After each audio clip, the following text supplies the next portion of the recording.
जानते हैं, एक कहानी के अनुसार राजा दक्ष ने अपनी 27 पुत्रियों का विवाह चंद्रदेव से किया था, लेकिन चंद्रदेव उनमें से सिर्फ रोहिणी को चाहते थे। जब राजा दक्ष के समझाने पर भी चंद्रदेव नहीं समझे, तब दक्ष ने चंद्रमा को श्राप दे दिया कि तुम्हारा तेज समाप्त हो जाएगा। तब भगवान ब्रह्मा के कहने पर चंद्रदेव ने भगवान शिव के पार्थिव शिवलिंग का निर्माण किया और महामृत्युंजय मंत्र का जाप किया, जिससे प्रसन्न होकर भगवान शिव प्रकट हुए और उन्होंने चंद्रदेव को यह वरदान दिया कि तुम 15 दिन बढ़ोगे और 15 दिन घटोगे। और तभी से भगवान शिव सोमनाथ ज्योतिर्लिंग के रूप में गुजरात के सोमनाथ में स्थापित हो गए। ऐसे और कहानियों के लिए फॉलो करें। क्या आप मल्लिकार्जुन ज्योतिर्लिंग की कहानी जानते हैं? एक कहानी के अनुसार एक बार श्री गणेश और कार्तिकेय के बीच एक विवाद हो गया कि पहले विवाह किसका होगा। समस्या के निवारण के लिए दोनों माता पिता के पास गए।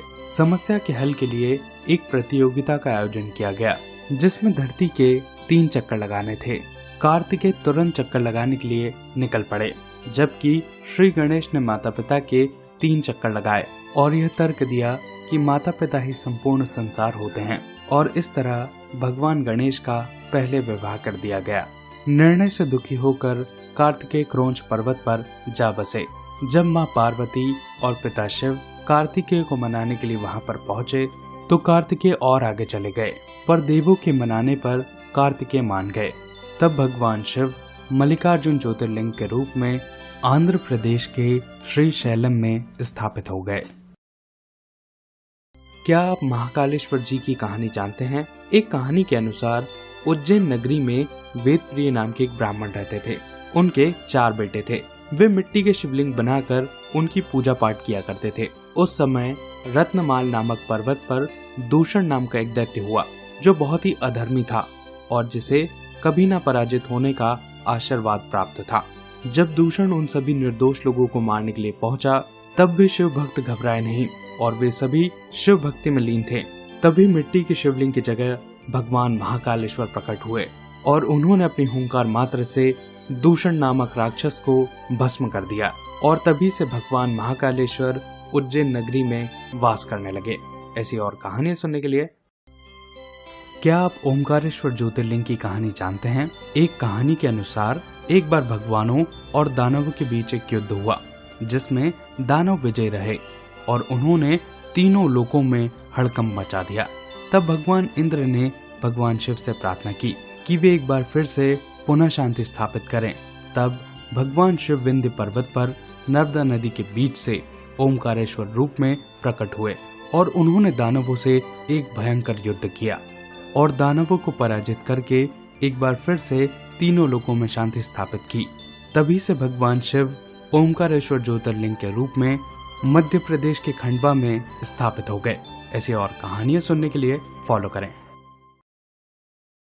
क्या आप केदारनाथ ज्योतिर्लिंग की कहानी जानते हैं? एक कहानी के अनुसार भगवान ब्रह्मा के पुत्र धर्म और उनकी बहू मूर्ति ने 2 बालकों को जन्म दिया, जिनका नाम था नर और नारायण।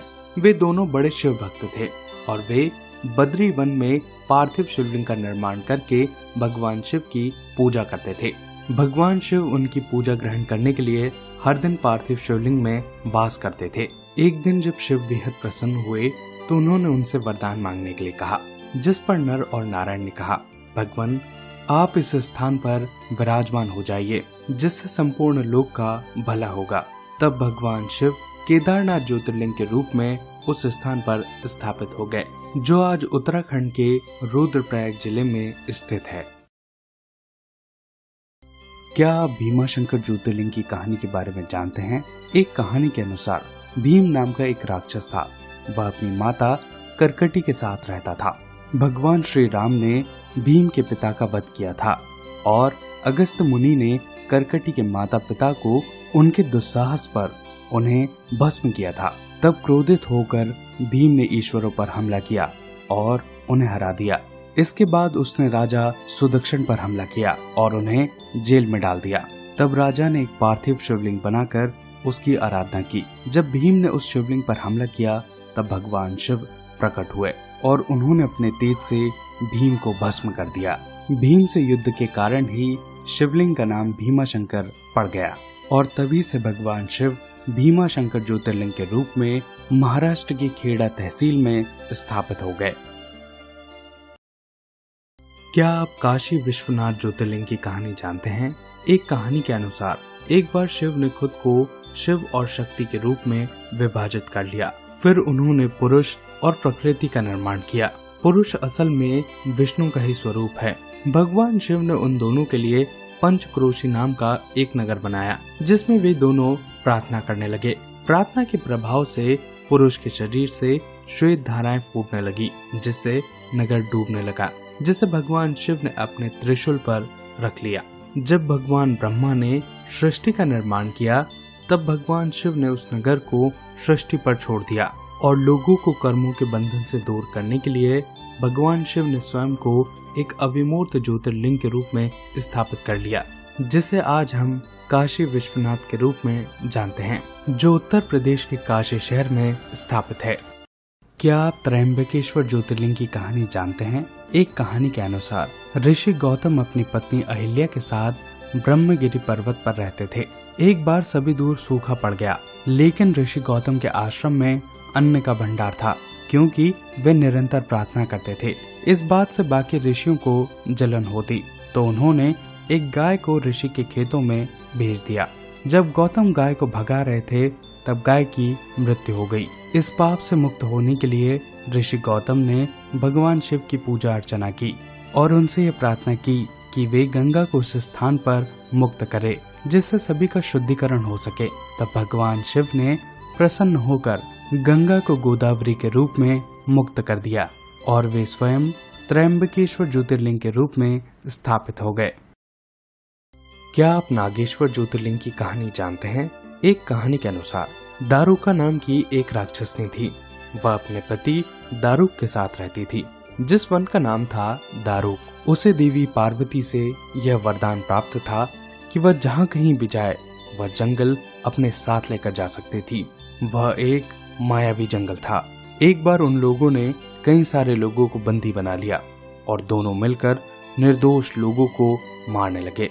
उनमें से एक शिव भक्त भी था और उसने भगवान शिव की स्तुति करना आरंभ कर दिया, जिससे भगवान शिव प्रकट हुए और उन्होंने दोनों राक्षसों को मार दिया और वे स्वयं वन की सुरक्षा के लिए नागेश्वर ज्योतिर्लिंग के रूप में स्थापित हो गए।